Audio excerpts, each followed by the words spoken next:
Hello and welcome to Just Pauses. I'm sure you love your family, right? We all do. We do so much as we can for our family members so that everyone is safe, healthy, and happy. And sometimes there is no end in sight. We keep doing. We just keep doing.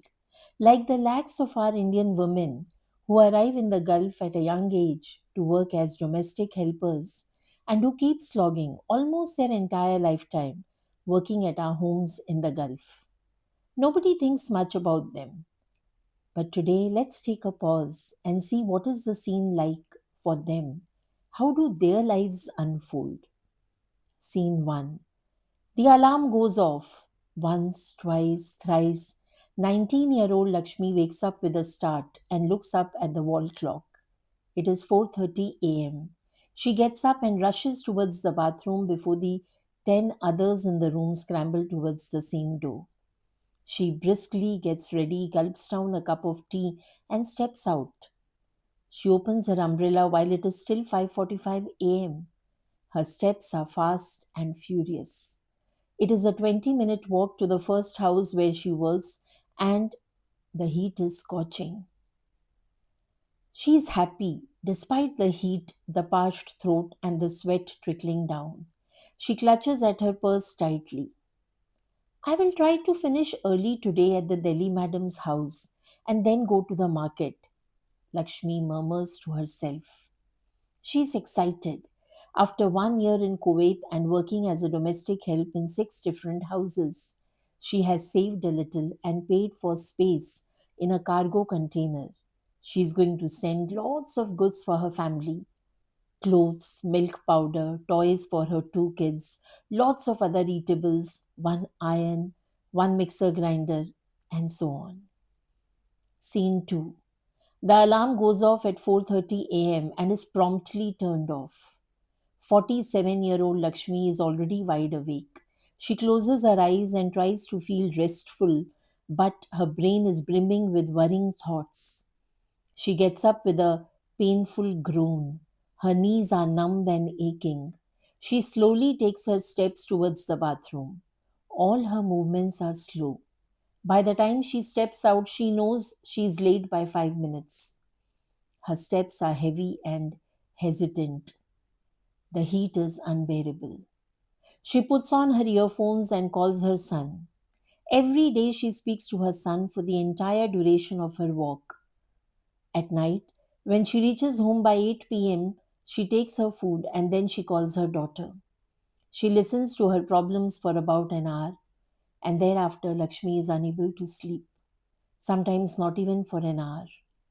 The latest crisis is worrisome though. Her son in law has had an accident and 50,000 rupees have to be sent in a day or two. She keeps calculating at night.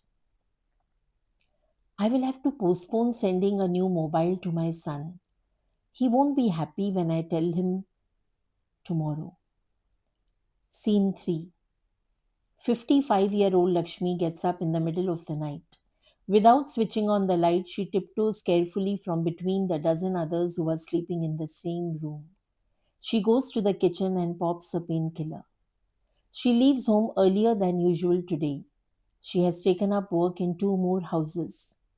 As she walks, she calls up her son, and then she keeps looking at the screen. It is her younger grandson's first day at school, and her son has shared his pics in the school uniform. Her voice shakes as she expresses her joy on looking at the cute boy's pictures.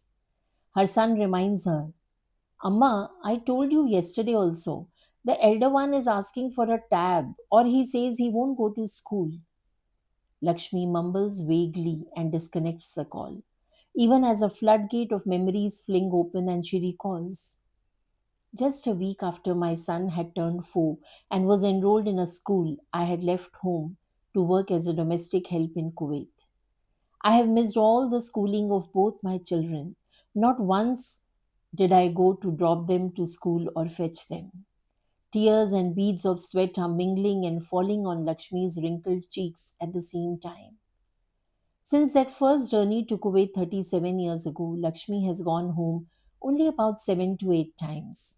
Her last visit was 7 years ago. She has not seen her grandchildren yet. Every time her cell phone rings, it gives her a start.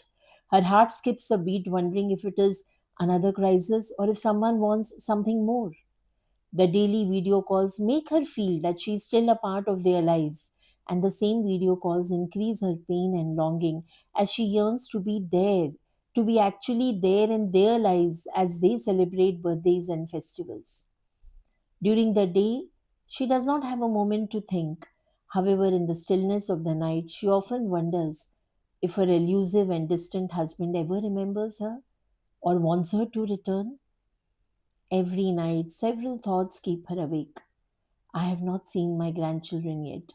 I want to take them to school and then go to fetch them before it is too late and I can't walk at all. But does anyone want me to return? Every night she asks this question to herself and wonders for a long time. Then, wiping the tears streaming down her cheeks, she reminds herself that, after all, it is all for my family.